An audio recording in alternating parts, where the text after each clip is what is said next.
កញ្ញាជាស្ត្រីអាយុ22ឆ្នាំនាងជានិស្សិតបុរាណវិទ្យាមកពីសាកលវិទ្យាល័យភូមិន្ទវិចិត្រសិល្បៈភ្នំពេញ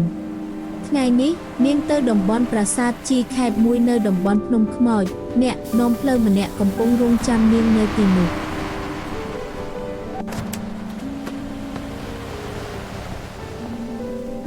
ល្ងាចមុនព្រះអាទិត្យលិចចុះអាប់ពេញព្រៃកញ្ញាមកដល់ប្រាសាទចាស់បុរាណអ្នកនាំផ្លូវឈររង់ចាំនាងនៅទីនោះ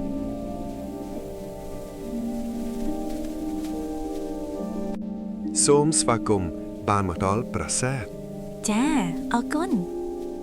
នាងដើរចូលទៅជិតប្រាសាទជញ្ជាំងថ្មចាស់ចាស់មានចម្លាក់មុខមនុស្សនៅលើថ្មចម្លាក់នេះអស្ចារ្យណាស់ចម្លាក់នេះវាមិនគួរឲ្យជឿឈប់សិនមុខនេះមូសាល់មិនមានទេអ្នកប្រកាសអន់នាងទៅភូមិចាស់នៅទីនោះអ្នកភូមិកំពុងសោកសៅព្រោះមានមនុស្សម្នាក់ស្លាប់កញ្ញាស្គាល់មុខនោះវាដូចចម្លាក់ថ្មថ្មីដែលនាងឃើញមុននេះយប់មកដល់ពន្លឺព្រះច័ន្ទចាំងលើព្រៃកញ្ញាមើលលើជញ្ជាំងមានចម្លាក់ថ្មីទៀតជាស្ត្រីម្នាក់តែនាងនៅរស់ទេកញ្ញានិងអ្នកនាំផ្លូវរត់តាមព្រៃឆ្លងកាត់ឫសឈើនិងស្មៅក្រាស់ពួកគេត្រឡប់ទៅប្រាសាទពាក់កណ្ដាលអាធ្រាត្រខ្យល់ត្រជាក់បក់ស្លឹកឈើពួកគេចូលប្រាសាទរូបចម្លាក់ភ្នែកវាដូចមើលពួកគេខ្មោចដើរចេញពីព្រៃមុខវាដូចចម្លាក់ថ្មីដែលពួកយើងឃើញកញ្ញានិងអ្នកនាំផ្លូវពួកគេអោនគេចចេញខ្មោចជាច្រើនដើរឆ្លងកាត់មុខទាំងអស់ដូចអ្នកភូមិដែលស្លាប់ព្រៃពេញដោយសំឡេងចម្លែកពួកអ្នកភូមិភ័យខ្លាចនេះដោយសារតែអំណាចនៃប្រាសាទពេលព្រះអាទិត្យរះអ្នកភូមិប្រមូលផ្ដុំមុខប្រាសាទគេច្របូកច្របល់និងភ័យខ្លាចអ្នកនាំផ្លូវប្រាប់រឿងព្រេងពីប្រាសាទមានការតាក់ទងការស្លាប់របស់អ្នកភូមិកញ្ញាគិតថាមានអ្វីមិនធម្មតាវាជាបណ្ដាសាមុខនីមួយលេចឡើងមុនគេស្លាប់មួយថ្ងៃយើងត្រូវប្រាប់នាងប្រញាប់ឡើងស្ត្រីសក់សមុខរបស់នាងលេចចេញពីយប់មិញតើអ្នកណានៅទីនោះហ្សំប៊ីមួយមកពួកគេជួយគ្នាបិទទ្វារផ្ទះហ្សំប៊ីមួយបានរត់មករកពួកគេតែវាមិនអាចចូលបានទេមើលនេះចម្លាក់រំកៃវាជាថតសម្ងាត់កំពីមានការណែនាំដើម្បីបញ្ឈប់បណ្ដាសាស្លាប់សត្វនិងទឹករួចរាល់យកត្រាមកតោះទៅប្រាសាទវិញសូមវិញ្ញាណភ្ញាក់ឡើងឥឡូវនេះបង្ហាញផ្លូវដោយទឹកប៉ះរបាំងបំបែកសូមព្រលឹងបុរាណភ្ញាក់ឡើងឥឡូវនេះនឹងជួយដេកហើយមុខថ្មទាំងអស់ចាប់ផ្ដើមរលាយយកគម្ពីរមកយើងឆាប់ចេញទៅហ្សំប៊ីនៅខាងក្រៅឈប់ដើរបន្ទាប់មកវារលាយទៅជាផ្សែងព្រះអាទិត្យកំពុងរះថ្មីម្ដងទៀតព្រៃហើយនឹងប្រាសាទត្រឡប់មករកភាពស្ងប់ស្ងាត់វិញបណ្ដាសាបញ្ចប់ហើយយើងមានសេរីភាពអ្នកភូមិមានអារម្មណ៍សប្បាយចិត្តកញ្ញាថតរូបភាពទុកអ្នកភូមិកំពុងកសាងភូមិឡើងវិញការនេះអស្ចារ្យណាស់វាស្អាតណាស់វាមានច្រើនទៀតមកតាមខ្ញុំ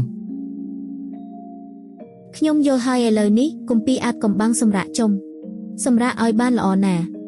ខ្ញុំរីករាយណាស់ដែលយើងបានរួចជីវិតខ្ញុំក៏អញ្ចឹងដែរនិងសម្រាប់មិត្តភាពនេះដូចពេលនេះខ្យល់ត្រជាក់នៅពេលល្ងាចបរិយាកាសដ៏ល្អអំពើអំពេចភ្លឺតាមផ្លូវអ្នកភូមិបានស្ងប់សុខលាហើយអ្នកទាំងអស់គ្នាសូមអរគុណតោះទៅ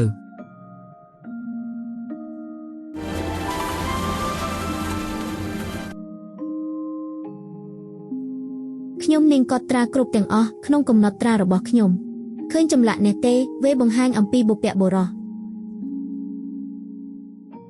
អរគុណសម្រាប់អ្វីគ្រប់យ៉ាងខ្ញុំសន្យាថាខ្ញុំនឹងត្រឡប់មកវិញនៅថ្ងៃណាមួយខ្ញុំដឹងនេះមិនមែនជាការលាទេខ្ញុំនឹងផ្ញើសម្បត្តិទៅសាកលវិទ្យាល័យពួកគេចង់ឃើញវេកញ្ញាផ្ញើសម្បត្តិមកហើយមានរូបភាពនិងកំណត់ត្រាអ្នកនាំផ្លូវបង្រៀនបន្តចំណេះដឹងចម្លាក់ដល់សិស្សថ្មីកញ្ញាបង្ហាញការស្រាវជ្រាវមនុស្សជាច្រើនចាប់អារម្មណ៍ប្រាសាទល្បីទូទាំងពិភពលោកហើយ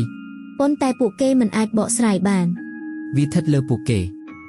ពួកអ្នកបុរាណវិទ្យាភ្ញាក់ផ្អើលតែមិនអាចពន្យល់បានកញ្ញាបានទទួលសម្បត្តិពីអ្នកនាំផ្លូវឲ្យនាងត្រឡប់ទៅប្រាសាទវិញមានរឿងភ្ញាក់ផ្អើលដល់នាងមួយឆ្នាំកន្លងទៅកញ្ញាត្រឡប់មកវិញពួកអ្នកភូមិស្វាគមន៍នាងដោយភាពកក់ក្ដៅអ្នកត្រឡប់មកវិញហើយ ខ្ញុំនៅកន្លែងនេះណា សូមស្វាគមន៍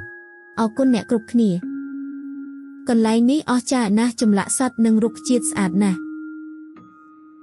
កញ្ញាបានដាំដើមឈើមួយសាជាថ្មី ភូមិយើងមានការផ្លាស់ប្ដូរហើយ មានពិធីបុណ្យធំមួយអបអរសាទរការផ្លាស់ប្ដូរអ្នកនាំផ្លូវឲ្យវត្ថុអនុស្សាវរីយ៍ជាសញ្ញានៃមិត្តភាពកញ្ញាមើលថ្ងៃលិចនាងមានអារម្មណ៍ថាដូចជានៅផ្ទះយប់មកដល់ពួកគេនៅមើលផ្កាយជាមួយគ្នាផ្កាយភ្លឺលើប្រាសាទគ្មានអ្វីគំរាមទៀតទេខ្ញុំនឹងទុកសារសម្រាប់អ្នកស្រាវជ្រាវអនាគតសត្វព្រៃចាប់ផ្ដើមត្រឡប់មកវិញ រឿងនេះបំផុសគំនិតមនុស្សជាច្រើនឲ្យចេះការពារនិងស្រឡាញ់ធម្មជាតិប្រាសាទคล้ายជានិមិត្តរូបនៃការការពាររឿងរ៉ាវទាំងអស់នឹងរស់នៅក្នុងអនុស្សាវរីយ៍ព្រៃឈើคล้ายទៅជាសម្បត្តិមិនអាចកាត់ថ្លៃបានប្រាសាទបុរាណបានคล้ายជាកន្លែងធ្វើពិធីអបអរសាទរព្រឹកថ្មីបានចូលមកដល់ពន្លឺពណ៌មាសបានចាំងលើប្រាសាទដ៏ស្រស់ស្អាតរឿងនេះបញ្ចប់ដោយសន្តិភាព